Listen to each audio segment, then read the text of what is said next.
గురక మనల్నే కాకుండా మన చుట్టుపక్కల వాళ్ళని కూడా వేధిస్తూ ఉంటుంది. ఈ వీడియోలో గురక ఎందుకు వస్తుందో, దానికి కారణాలేంటో అనే విషయాలు తెలుసుకుందాం. సాధారణంగా గురక మనం నిద్రపోయేటప్పుడు వస్తుంది. మనం నిద్రపోయేటప్పుడు ఎగువ శ్వాస మార్గంలో ఉన్న కండరాలు రిలాక్స్డ్ స్టేట్ లో ఉంటాయి.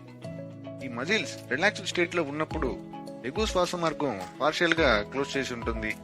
అలా పార్షియల్ గా క్లోజ్ చేయడం వల్ల మన ఊపిరితిత్తుల నుండి బయటకు వదిలే గాలి ఎగువ శ్వాస మార్గంలో ఉన్న కండరాలను మరియు స్ట్రక్చర్స్ ను తాకి వైబ్రేట్ అవుతుంది. అలాగే కొంతమందిలో ఈ మజిల్స్ బాగా రిలాక్స్ అవడం వల్ల ఈ ఎగువ శ్వాస మార్గం కంప్లీట్ గా మూసివేయబడుతుంది. వాళ్ళకి నిద్ర మధ్యలో శ్వాస ఆగిపోయి మెలకువ వచ్చేస్తుంది. దీన్నే మనం అబ్స్ట్రక్టివ్ స్లీప్ అప్నియా అంటాము. ఇది చాలా ఇబ్బందికరంగా ఉంటుంది.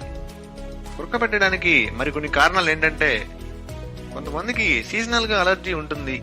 వాళ్ళకి సైనసైటిస్ సమస్య చాలా అధికంగా ఉంటుంది. ఈ సైనసైటిస్ సమస్య వల్ల గురక వచ్చే ప్రమాదం చాలా ఎక్కువగా ఉంటుంది. అలాగే వయసు పెరిగే కొద్దీ ఎగువ శ్వాస మార్గంలో ఉన్న కండరాలు బాగా రిలాక్స్ అవుతూ ఉంటాయి. ఇలా ఈ కండరాలు ఎక్కువ రిలాక్స్ అవడం వల్ల గురక వచ్చే అవకాశం ఎక్కువగా ఉంటుంది.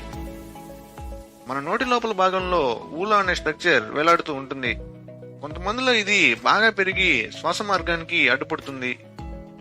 అలాగే వాపుగా ఉన్న టాన్సిల్స్.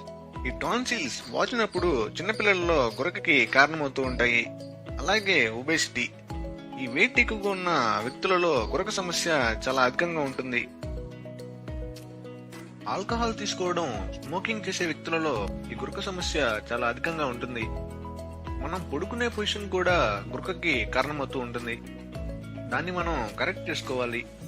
అలాగే ఎవరికైనా చిన్న వయసులోనే గురక సమస్య ఉంటే వాళ్ళకి ఏదైనా ఆరోగ్య సమస్య ఉన్నట్లే. కాబట్టి ఈఎన్టీ డాక్టర్ని కలిసి సలహా తీసుకోవాలి.